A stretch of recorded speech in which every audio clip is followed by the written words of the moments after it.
Hi friends, അടുത്തതായി ഞാൻ പോകുന്നത് അയോധ്യയിലേക്കാണ്. രാമൻ്റെ ജന്മസ്ഥലമായ രാജജന്മഭൂമി അയോധ്യ, അതിലേക്കാണ് ഇന്നെൻ്റെ യാത്ര. നമുക്ക് ഈ ക്ഷേത്രവും പരിസരവും എല്ലാം സന്ദർശിക്കാം. ക്ഷേത്രത്തിൻ്റെ ഉള്ളിലേക്ക് ക്യാമറ കടത്തി വിടില്ല, അതുകൊണ്ട് നമുക്ക് ക്ഷേത്രത്തിൻ്റെ പുറം സൈഡുകളെല്ലാം മാത്രമേ കാണാൻ പറ്റുന്നുള്ളൂ. ഇവിടെയുള്ള മിക്ക ക്ഷേത്രത്തിൻ്റെ ഉള്ളിലും ക്യാമറയും അതുപോലെ തന്നെ മൊബൈലും ഒന്നും അലൗഡ് അല്ല. അതെല്ലാം പുറത്ത് സൂക്ഷിച്ചിട്ടേ അകത്തോട്ട് കയറ്റി വിടുന്നു. പ്രയാഗ്രാജിൽ നിന്ന് അയോധ്യയിലേക്ക് 170 കിലോമീറ്റർ ദൂരമുണ്ട്. ഈ സഞ്ചാരപാതയിൽ മുഴുവൻ ഇന്ന് ശക്തിയേറിയ മഴയായിരുന്നു. എൻ്റെ യാത്ര ഞാൻ തിരഞ്ഞെടുത്ത സമയം വളരെയധികം മോശമായി. നോർത്ത് ഇന്ത്യ മൊത്തം ഒരേപോലെ മൺസൂൺ വ്യാപിച്ചിരിക്കുന്നു എന്നാണ് ഞാൻ വാർത്തയിൽ അറിഞ്ഞത്. ഒരു കാരണവശാലും ഈ ജൂൺ, ജൂലൈ, ഓഗസ്റ്റ്, സെപ്റ്റംബർ മാസങ്ങളിൽ നോർത്ത് ഇന്ത്യ ശക്തമായ മഴ പെയ്യുന്ന ഒരു സ്ഥലമായി മാറിക്കൊണ്ടിരിക്കുകയാണ്. അതുകൊണ്ട് എൻ്റെ യാത്ര ഭയങ്കര ദുഷ്കരമായിരുന്നു. ചെളിയും വെള്ളവും അതുപോലെ ഷൂസിലെല്ലാം വെള്ളം കയറി, ലഗേജിലെല്ലാം വെള്ളം കയറി. അയോധ്യ എത്തിയപ്പോഴേക്കും ഒരു പരുവമായിരുന്നു. അയോധ്യയിൽ വൈകിട്ടോടുകൂടി എത്തി. ഹോട്ടൽ രാംധാമിലാണ് ഇന്ന് റൂമെടുത്തത്. അവിടെ നിന്ന് നേരെ കണ്ടുകൊണ്ടുള്ള യാത്രയാണ്. ഈ ഇടത്ത് സൈഡിൽ കാണുന്നത് അയോധ്യ റെയിൽവേ സ്റ്റേഷനാണ്. ഇവിടെ വന്ന് ട്രെയിൻ ഇറങ്ങി അയോധ്യ അമ്പലത്തിലേക്ക് കുറച്ച് ദൂരമേ മാത്രമേ ഉള്ളൂ. നടന്നു തന്നെ പോകാനുള്ള ദൂരമേ ഉള്ളൂ. ഒത്തിരി തീർത്ഥാടകരെല്ലാം ഇവിടെ വരുന്നുണ്ട്. ഞാൻ പോകുമ്പോൾ പണി പൂർത്തീകരണം കഴിഞ്ഞിട്ടുണ്ടായിരുന്നില്ല അമ്പലത്തിൻ്റെ. അതുകൊണ്ട് ഇവിടെയെല്ലാം റോഡുകളെല്ലാം പണി നടക്കുന്നതുകൊണ്ട് വെട്ടിപ്പൊളിച്ചിട്ടിരിക്കുകയാണ്. മൊത്തത്തിൽ ആകെ ഈ മഴയും വെട്ടിപ്പൊളിച്ചിട്ടിരിക്കുന്നതൊക്കെ കാരണം മൊത്തം ബ്ലോക്കും ഒക്കെയാണ്. 2024 ജനുവരി 22 ഒരു പ്രാണപ്രതിഷ്ഠ ചടങ്ങിന് ശേഷം ക്ഷേത്രം ജനങ്ങൾക്ക് തുറന്നു കൊടുത്തു. പ്രതിദിനം സന്ദർശകർ 1,00,000 പേരോളമാണ് ഇവിടെ വരുന്നതെന്നാണ് കണക്ക്. ചരിത്രത്തിൽ ഈ സ്ഥലത്തെപ്പറ്റി തർക്കം നിലനിൽക്കുന്നതായി നമ്മളെല്ലാം വായിച്ചിട്ടുണ്ട്. ഇവിടെ 16-ാം നൂറ്റാണ്ടിൽ നിർമ്മിച്ചിരുന്ന ഒരു ബാബറി മസ്ജിദ് ഉണ്ടായിരുന്നു. അത് 1992 തകർക്കപ്പെട്ടു. കേസ് സുപ്രീം കോടതിയുടെ പരിധിയിലെത്തി. സുപ്രീം കോടതിയാണ് ഈ കേസ് കൈകാര്യം ചെയ്ത് 2019 തർക്കഭൂമി ക്ഷേത്രം പണിയുന്നതിനും തൊട്ടടുത്ത് തന്നെ മുസ്ലിമുകൾക്ക് അയോധ്യയിലെ ധനിപ്പൂരിൽ പള്ളി പണിയാൻ ഭൂമിയും നൽകി. 2020 ഓഗസ്റ്റ് 5 രാമക്ഷേത്രത്തിൻ്റെ നിർമ്മാണത്തിൽ തുടക്കം കുറിച്ചു. അയോധ്യ നഗരത്തെ പുരാതന അയോധ്യ നഗരമായി മതപരവും ആത്മീയവുമായ തീർത്ഥാടന കേന്ദ്രമാക്കി മാറ്റുന്നതിന് പുതിയ വിമാനത്താവളങ്ങളും റെയിൽവേ സ്റ്റേഷൻ, ടൗൺഷിപ്പ് നവീകരണം എല്ലാം നടന്നുകൊണ്ടിരിക്കുകയാണ്. ഇവിടെ കനത്ത പോലീസ് കാവലിലാണ് പ്രദേശം. അർദ്ധസൈനിക വിഭാഗവും ഇവിടെയുണ്ട്. ഇവിടെ അടുത്തു തന്നെ ഒരു ഹനുമാൻ ക്ഷേത്രവുമുണ്ട്. ഹനുമാൻ ഹർഘി മന്ദിർ എന്നാണ് ഇതിൻ്റെ പേര്. നഗരത്തിലെ ഏറ്റവും പ്രധാനപ്പെട്ട 2 ക്ഷേത്രങ്ങളാണ് ഇവിടെ. ഞാൻ നേരത്തെ പറഞ്ഞതുപോലെ തന്നെ മഴ പെയ്ത് മൊത്തം ഈ ഓടകളൊന്നും ക്ലീൻ അല്ലാത്ത കാരണം എല്ലാം അഴുക്ക് പുരണ്ട ഒരു റോഡുകളാണ്. റോഡിലെല്ലാം വെള്ളം തളം കെട്ടി നിൽക്കുകയാണ്.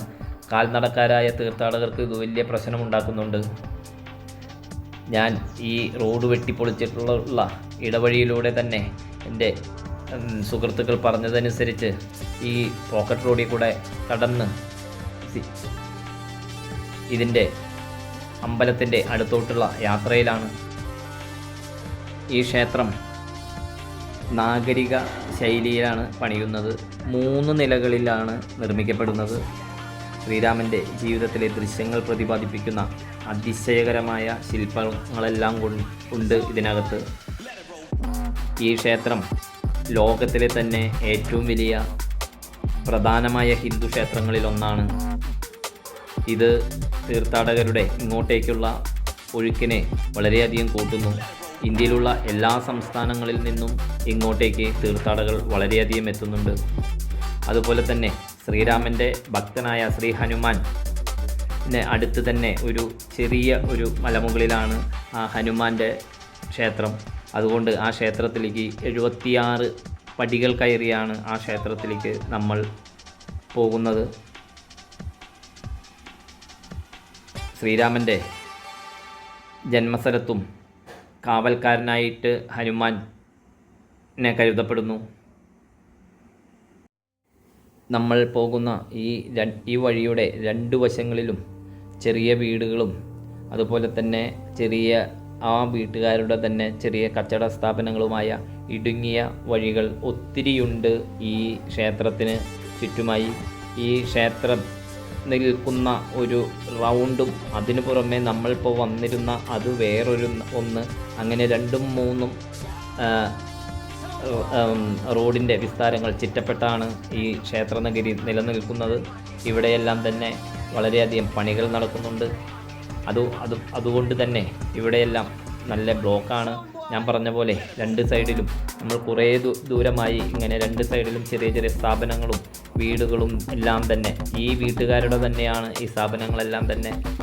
അതുപോലെ ഞാൻ നേരത്തെ പറഞ്ഞ പോലെ തന്നെ ഫ്രണ്ടിൽ ഇരുമ്പിൻ്റെ വലിയ ഡോറുകളാണ്. നമ്മൾ ഉത്തർപ്രദേശിൽ മിർസാപൂറൊക്കെ കണ്ടുപോലെ തന്നെ ഈ ഷട്ടർ തുറന്നാലും അവരുടെ വീടിൻ്റെ ഉള്ളിലേക്കാണ്. അതുപോലെ തന്നെ വലിയ ഇരുമ്പിൻ്റെ ഗേറ്റൊക്കെ വെച്ച് വലിയ റോഡുകളാണ്. ഇവിടെയെല്ലാം വളരെയധികം പണ്ടുകാലത്തൊക്കെ ഒത്തിരി അക്രമ സംഭവങ്ങളൊക്കെ നടന്നിട്ടുള്ള പ്രദേശങ്ങളായിരിക്കാം. ഏതായാലും വടക്കേന്ത്യൻ സംസ്ഥാനങ്ങളിലെല്ലാം ഇങ്ങനെയുള്ള വീടുകളുടെ ഡോറുകളെല്ലാം തന്നെ പുറത്തുനിന്ന് ഒരു ആക്രമണമുണ്ടായാൽ തടയത്തക്ക രീതിയിലുള്ള എല്ലാ സേഫ്റ്റി പ്രിക്കോഷൻസും എടുത്തുകൊണ്ടാണ് അവരുടെ നിർമ്മാണ ശൈലിയെല്ലാം തന്നെ. നിങ്ങളെല്ലാം ശ്രദ്ധിച്ചാൽ മനസ്സിലാവാം. ഇന്ന് എനിക്കിവിടെ അയോധ്യയിൽ താമസിച്ച് നാളെ രാവിലെ വീണ്ടും യാത്ര ഈ ഉത്തർപ്രദേശിൻ്റെ തലസ്ഥാനമായ ലക്നൗവിലേക്കാണ്. ലക്നൗവും കണ്ട് അവിടുന്ന് ഉത്തരാഖണ്ഡിലേക്കാണ്, അടുത്ത സംസ്ഥാനമായ ഉത്തരാഖണ്ഡിലേക്കാണ് എൻ്റെ യാത്ര തീരുമാനിച്ചിരിക്കുന്നത്. അപ്പോൾ ഇന്ന് നമ്മൾക്ക് അകലെ നിന്ന് തന്നെ ആ ക്ഷേത്രത്തിൻ്റെ സമുച്ചയത്തിൻ്റെ കുറേശ്ശെ ഭാഗങ്ങളെല്ലാം നമുക്ക് കാണുന്നുണ്ട്. അകലെ നിന്നുള്ള ചിത്രങ്ങളാണ്. ചില സ്ഥലങ്ങളിൽ അത് നമുക്ക് തെളിവായി കാണാവുന്നതാണ്. ഇവിടെ നിന്ന് ഉള്ള യാത്രയിൽ മഴ അല്പം മാറി നിൽക്കുന്ന ഒരു 6:30-7 മണി സമയത്താണ് ഞാൻ അവിടെ എത്തിയിരിക്കുന്നത്. എനിക്കെൻ്റെ ഈ വണ്ടി എവിടെയെങ്കിലും ഒരു സൈഡിൽ പാർക്ക് ചെയ്യണം. പാർക്ക് ചെയ്തിട്ട് വേണം നമുക്കിതിൻ്റെ ഉൾഭാഗങ്ങളിലേക്കൊക്കെ ഒന്ന് നടന്നു പോവാൻ. അതിന് വണ്ടി പാർക്ക് ചെയ്യാൻ പറ്റിയ സ്ഥലവും അന്വേഷിച്ചാണ് എൻ്റെ യാത്ര.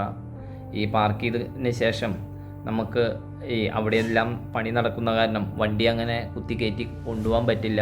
പക്ഷേ 2 വീലറായ കാരണം ഒരുവിധം എൻ്റെ യാത്രയിൽ ഒരുവിധം എല്ലാ ബ്ലോക്കുകളെയും വകഞ്ഞു മാറ്റിയാണ് എൻ്റെ യാത്ര.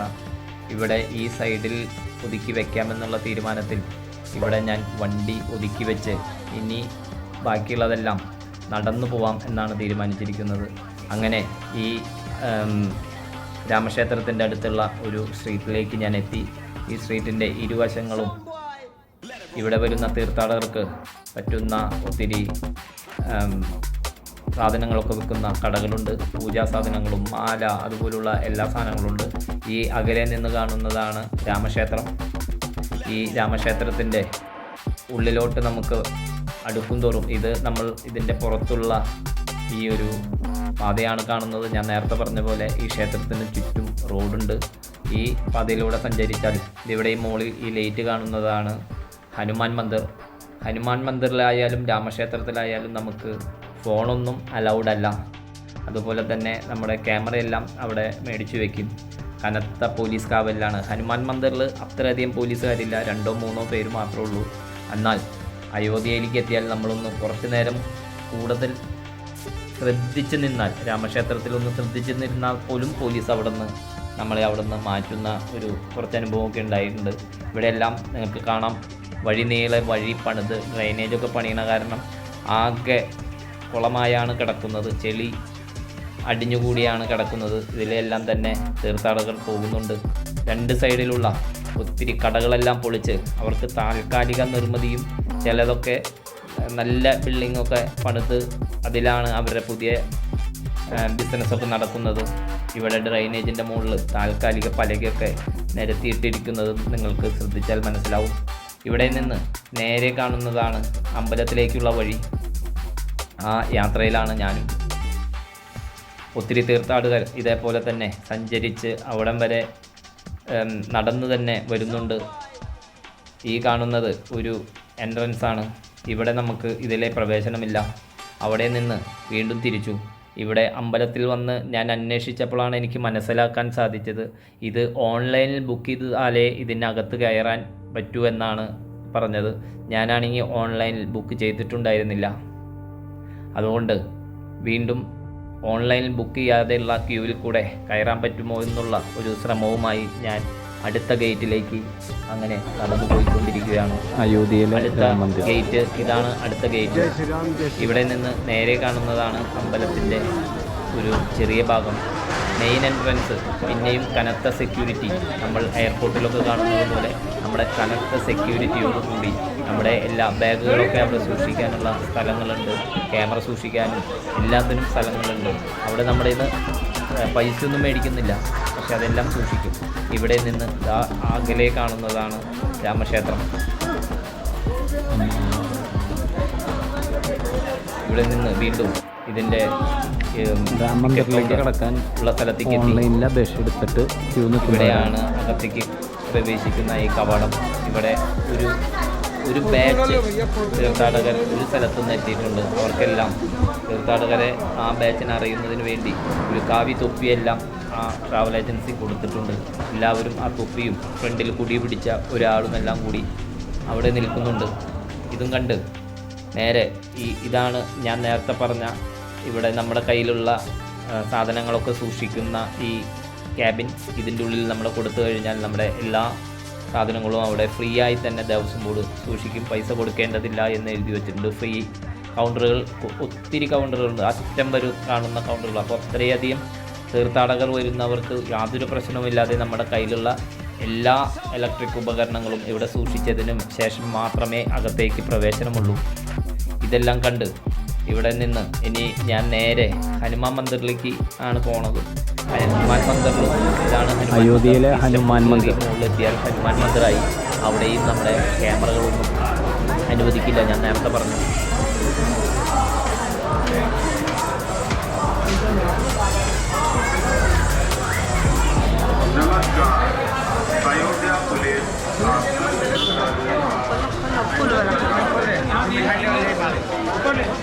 बंदर की बाबा महाराज की जय।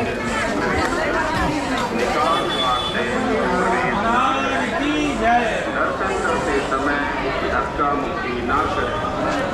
दर्शन करते समय विशेष रूप से अपने पर्स, मोबाइल